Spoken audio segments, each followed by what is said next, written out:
Hello guys, Ramayanam. So మనకు తెలియని రామాయణం అయితే కాదు. సో మన 10th బుక్స్ లో కూడా ఉంటది అనమాట రామాయణం అయితే. సో దాని గురించి నేను ప్రత్యేకంగా చెప్పనక్కర్లేదు. హిందూ మైథాలజీలో ది బెస్ట్ స్టోరీ అని కూడా చెప్పుకోవచ్చు రామాయణం, తర్వాత మహాభారతం తర్వాత అని చెప్పుకోవచ్చు. ఈ స్టోరీ మీద చాలా మూవీస్ అయితే వచ్చాయి. సో అందులో రీసెంట్ గా ఫ్లాప్ కొట్టింది 2023లో ఓం రాత్. ప్రభాస్ అన్న అయితే హీరోగా నటించాడు, Kriti Sanon heroine, Saif Ali Khan villain and director అయితే ఓం రాత్. సో ఆ మూవీ అయితే చాలా దగ్గర 600 కోట్ల బడ్జెట్ అయితే పెట్టి చాలా లాస్కి అయితే తీసుకొచ్చింది అనమాట. సో ఆ మూవీ టీమ్ కి అయితే. అండ్ ఈ మూవీ గురించి మాట్లాడుకున్నట్లయితే నిన్ననైతే అనౌన్స్మెంట్ అయితే వచ్చింది అనమాట. యష్ అయితే రావణుడిగా యాక్ట్ చేస్తున్నాడు. రణబీర్ కపూర్ అదే యానిమల్ యాక్టర్ ఉన్నారు చూసారా, సో ఆయన వచ్చేసరికి రాముడి యాక్ట్ చేస్తున్నాడు. సాయి పల్లవి వచ్చేసి సీతగా యాక్ట్ చేస్తున్నాడు అనమాట. సో పర్ఫెక్ట్ సెలెక్షన్ అని చెప్పుకోవచ్చు. అండ్ ఈ డైరెక్టర్ ఎవరు కాదు, నితీష్ తివారీ. ఇట్లాంటి డైరెక్టర్ కాదు, చాలా స్కోప్ డీప్, తన మూవీస్ లో డీప్ ఆఫ్ స్టోరీ టెల్లింగ్ ఉంటది అనమాట. సో మీరు చూసుకున్నట్లయితే తన movies India's biggest hit. So ఇప్పటి వరకు అట్లాంటి హిట్ అయితే ఏ మూవీ కుట్టలేదు. ఈవెన్ బాహుబలి కూడా ఆ మూవీ దగ్గరికి అయితే వెళ్ళలేదు. అదే మూవీ దంగల్. సో దంగల్ తెలియని వారు ఎవ్వరు ఉండరు అనమాట.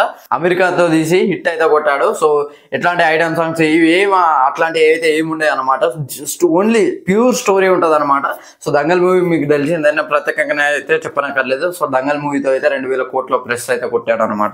ఈ అనౌన్స్మెంట్ టీజర్ లో సీజే అయితే చాలా బాగా చేశారు. రావణుడిదైనా రాముడిదైనా ఎవ్రీథింగ్. అండ్ అక్కడక్కడ చూపెట్టారు తప్పించి మిగతా ఏ లెక్కనైతే చూపెట్టలేదు. నాకు ఈ టీజర్ చూసుకుంటే అనిపించింది ఏంటంటే, ఇది కదా తీయాల్సింది, ఓం రాత్ ఏం తీసావా అనిపించింది నాకైతే. లిటరల్లీ నిన్ను ఏ రీజన్ తోటైనా, అంటే ఈ రీజన్ తోటి కూడా నన్ను ఉతుకుతారా అంటే, నిన్ను ఏ రీజన్ తోటైనా మేము ఉతుకుతావా అని చెప్పేసి ఫ్యాన్స్ అయితే కింద ట్రోల్ అయితే చేస్తున్నారు అన్నమాట ప్రస్తుతం. సో యష్ అయితే 200 కోట్ల దాకా తీసుకుంటున్నాడట ఈ మూవీ. సాయి పల్లవి వచ్చేసరికి 10 కోట్ల దాకా తీసుకుంటుందని రూమర్స్ అయితే వినిపిస్తున్నాయి. అండ్ రణబీర్ కపూర్ వచ్చేసరికి 100 కోట్లు అయితే తీసుకుంటున్నాడని రూమర్స్ అయితే ప్రస్తుతం చక్కర్లు కొడుతున్నాయి అనమాట. అండ్ 2026లో అయితే దివాళీకి ఈ మూవీ అయితే రాబోతుంది. 2027లో సెకండ్ పార్ట్ అయితే రాబోతుంది. అండ్ నెక్స్ట్ 2 years కి ఈ రామాయణం అయితే వస్తుందన్నమాట. మరి ఎక్కడ ఎండ్ చేస్తారో, ఎక్కడ మొదలు పెడతారో తెలియదు. సో మరి ఎక్కడ రావణుని చంపరా అనేది చూడాలి. అండ్ ఓం రాత్కి పాపం తిట్లయితే బాగా పడుతున్నాయి. పాపం అని కాదు కానీ ఆయన ఏదో తీద్దాం అనుకున్నాడు, ఏదో తీశాడు. తర్వాత నేను తీసింది రామాయణం కాదు, మేము ఏదో చెప్పాం. ఫస్ట్ ఏం చెప్పారు, హనుమంతుడికి అయితే ఓ సీట్ ఉంచాలి, అది ఇది అని చెప్పారా. సో అది లేదు, నేను తీసింది రామాయణమే కాదని చెప్పేసి వాళ్ళు అయితే చెప్పారు అనమాట. సో అది ఎంతవరకు కరెక్ట్ అనేది నా ఒపీనియన్.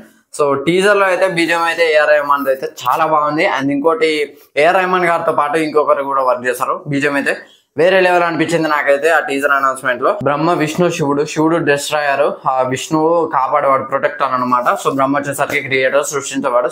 బ్రహ్మ సృష్టిస్తాడు, ఆ సృష్టించిన దాన్ని విష్ణు కాపాడుతాడు, విష్ణు కాపాడిన దాన్ని శివుడు నాశనం చేస్తారు అన్నమాట. సో శివుడి పవర్ కలర్ వచ్చేసరికి రెడ్, విష్ణు కలర్ వచ్చేసరికి బ్లూ అన్నమాట. సో ఇక్కడ చూసుకున్నట్లయితే కలర్ తోటి కూడా డిఫరెన్స్ చూపెట్టారనమాట. సో ఇక్కడ రావణుడికి కూడా రెడ్ కలర్ ఉంటది. అట్లా ఎందుకనంటే రావణుడు శివుడు భక్తుడు కాబట్టి అట్లా ఉంటది. సో వాళ్ళిద్దరికి ఎట్లా జరిగింది అంటే, రాముడు ఇమోర్టల్. సో తన అవతారం చాలించాల్సిన సమయం అయితే వస్తుంది. సో అట్లా అని చెప్పేసి తనైతే చనిపోతాడు అనమాట రాముడు.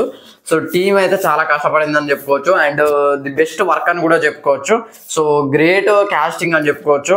అంటే చాలా టెరిఫిక్ యాక్టర్, యష్ అయినా, రణబీర్ కపూర్ అయినా, అండ్ సాయి పల్లవి అయినా, ఎవ్రీథింగ్ చాలా మంచి యాక్టర్స్ అయితే ఉన్నారు. అండ్ గ్రేట్ మ్యూజిక్ అని చెప్పుకోవచ్చు ఏఆర్ రెహమాన్ గారిది. గ్రేట్ సీజే అని కూడా చెప్పుకోవచ్చు. చాలా మంది అంటే ఆ బడ్జెట్ లో ఏదేదో తీసేసి, అఫ్ కోర్స్ బడ్జెట్ పెట్టారు కానట్లేదు, బట్ ఏదేదో ఎక్కువ బడ్జెట్ పెట్టి కూడా మంచిగా తీయలేని మూవీస్ అయితే చాలా వచ్చాయి. ఎగ్జాంపుల్ ఇప్పుడు ఆదిపురుష్ లో కూడా విఎఫ్ఎక్స్ అయితే అంత ఓకే ఉండవు, బాగానే ఉంటాయి. బట్ చాలా చోట్ల అయితే మిస్టేక్ అయితే ఉంటది అనమాట. ఏదో అక్కడక్కడ రావణుడు చూపెట్టక్కడ అయితే ఇంకా తెలిసిపోతుంది గ్రీన్ మ్యాట్ ఏజ్ తీసిల్లని చెప్పేసి. సో ఇట్లానైతే అట్లాంటివి ఏమి ఉండే అని నేనైతే ఆశిస్తున్నాయి. ఎందుకంటే స్కై అయితే ఎక్స్పెక్టేషన్స్ అయితే ఉన్నాయి ఈ ప్రాజెక్ట్ మీదనైతే. ఇది గ్రేట్ ఎపిక్ రామాయణ స్టోరీ కాబట్టి చాలా మంది అయితే ఖచ్చితంగా చూస్తారు. హిందూస్ ముఖ్యంగా చాలా వ్యూస్ వస్తాయి. అండ్ ఇదైతే ఖచ్చితంగా 2000 కోట్లు కొడుతుంది అనే దాంట్లో అయితే డౌటే లేదు. ఎందుకంటే అట్లాంటి డైరెక్టర్, అట్లాంటి కొట్టే ఉన్న దాన్ని ఏమంటారు, ఆ స్టోరీ లేదా అని అంటే ఆ స్టోరీ కాదు, అంటే స్టోరీకి అంతా పవర్ ఉంది. 2000 కోట్లు కొట్టే అంత పొటెన్షియల్ అయితే స్టోరీకి ఉన్నదన్నమాట. నేనైతే ఈగర్గా వెయిట్ చేస్తున్నా ఈ ప్రాజెక్ట్ కోసం. ఈ ప్రాజెక్ట్ పై మీ ఒపీనియన్ ఏంటో కింద కమెంట్ చేయండి. సో ఇది ఫ్రెండ్స్ ఓవరాల్ గా Ramayana teaser announcement, teaser review అయితే. సో వీడియో నచ్చితే లైక్ చేయండి, షేర్ చేయండి, కమెంట్ చేయండి, ఛానల్ సబ్స్క్రైబ్ చేసుకోండి. థ్యాంక్స్.